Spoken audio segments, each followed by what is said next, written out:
Welcome to I've Had Worse, and today we've got a blind tasted revisited. So this is Hobgoblin versus Aldi, Harper Brewing Company's Rudy Red Ale. And the reason we're doing this is about 3 years ago I put these in a blind taste test head to head, and I shall put a link. And at that point there wasn't much in it. They were both Marston beers, or Carlsberg Marston beers, or this one's Marston, this one's Carlsberg Marston, and there wasn't much in it. But I recently picked up a 4-pack of these, and oh dear, it was flavourless. It was just, I don't know. I haven't had that for a while, and I just tried that, and it was just not good. So I thought I would see if there's much difference. So this is a 4.5 and this is 5%. So this is a Carlsberg Marston collaboration, although and I'm looking at the back of this one, it does say canned and brewed by Carlsberg Marston, but I think this is now being completely bought out by Carlsberg. And it's the Carlsberg Britvic group which now brew this. This one, when you look online, you try to track down, is Marston. So Harper's Brewing Company is Aldi's paper brewery. It's one that they can they've set up, and lots of contract brewers will brew it, so they could swap them out, just hand over recipes. I believe this incarnation is by Marston's, and I just thought we'd give it a go, just to see what macro breweries have done to beers and which is best. So there we go. So true blind taste test form. Madam Director is going to take these away, place them both in a glass. I'm not going to know which is which. I will just tell you which one I think tastes better. Okay, open my eyes now. You can open your eyes. Okay, all right. Now, Well, obviously, one of them is a pint can. So I haven't poured it all out of the pint can. right. I've done it so they're both the same. Okay. Just thought I'd tell you that. Yes. I've been told now. So we've last time I did this, I said I think one was I think the Hobgoblin at the time was Hobgoblin at the time was a 5.2, and Harper's was a 5, and they were pretty close. You couldn't almost drinking the same beer. Okay, so looks wise, from my perspective, identical. So looks, but look at that head though. So one of them has got a head which is completely almost dissipated, and one of them has got a head which is dissipating but is staying around. This one is lighter in colour. Is it? Yeah. Okay, so this one you think is lighter. Yeah. Okay, than this one. Yeah. All right. Okay. Right. Sniffy, sniffy. Just sort of yeasty, beery. Really, pubs. That sort of, I was going to say that slop tray smell, but a traditional pub smell. Quite inviting. And if I'm honest, identical. So on the nose, pretty much identical. Okay, let's go. And they're the same temperature. They are room temperature, because I had the other one, the Hobgoblin I had last time, was a little bit cold, and that quashed, I think, what little flavour wasn't there.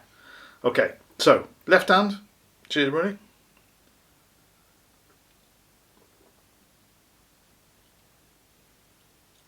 Nice mouthfeel, nice malt.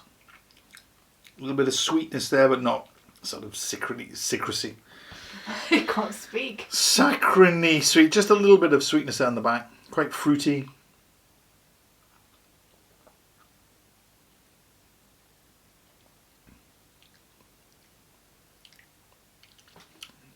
It fades very quickly to nothing, but the initial draw is quite pleasant. But there's not a great deal lingering on the palate. Not bad, but you'd want that a little bit more. Okay, let's go right hand.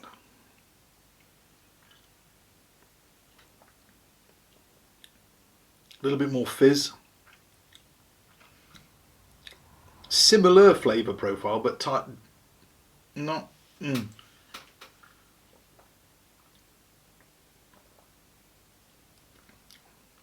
fruity, malty.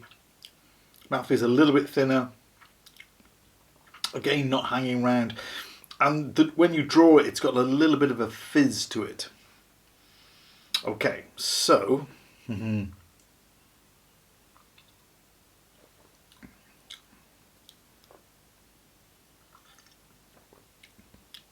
Of the two, I prefer this one.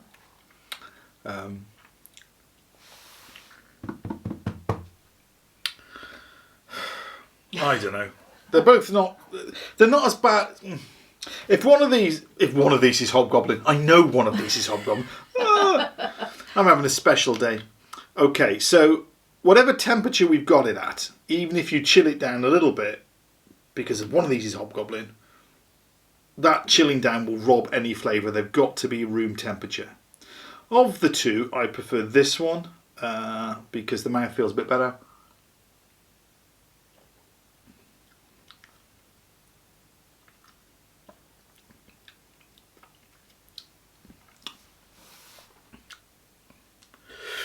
I think last time they were quite enjoyable. This time, this one could well be Hobgoblin at a better temperature. This one could be Harper's Brewing. Is that your final answer? That's my final answer. But they are not fantastic beers. They're not. They are better at room temperature, but you ain't going to come back for seconds. Okay, let's go for it. Let's go for the reveal. Ready? Yeah.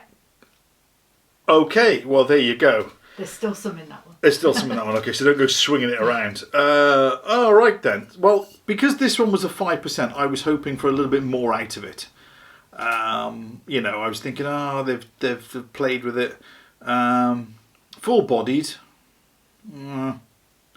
Dried fruit, toffee, tasting. It does have a flavour. It's not completely bland, but this one is better.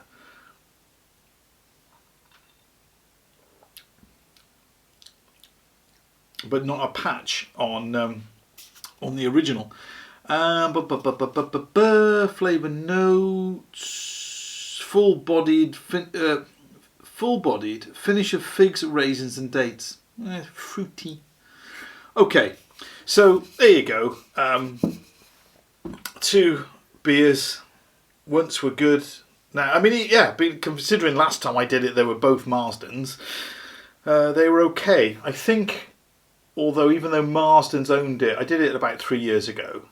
But I think at that time, Marston owned Witchwood Brewery, but it was still brewed at the Witchwood Brewery, and that closed, I think, in 2023. And being as though water is the main ingredient of all beers, if you change it and you move it, I don't care what people say. I've had this argument with people online before. Water is not the same. And if you don't believe me, go to Bristol, go to London, go to Devon, have a pint of water. You will taste the difference. So water, the main ingredient, affects the flavour. I am waffling now. If you're going to get this, prepare to. It's not if you remember Hobgoblin. It's like your first kiss. It's a memory now. You're never going to get it back. That beer is gone. This is okay. Serve it at room temperature. Don't chill it. It'll quash any flavour. I have waffled on. Cheers, everybody.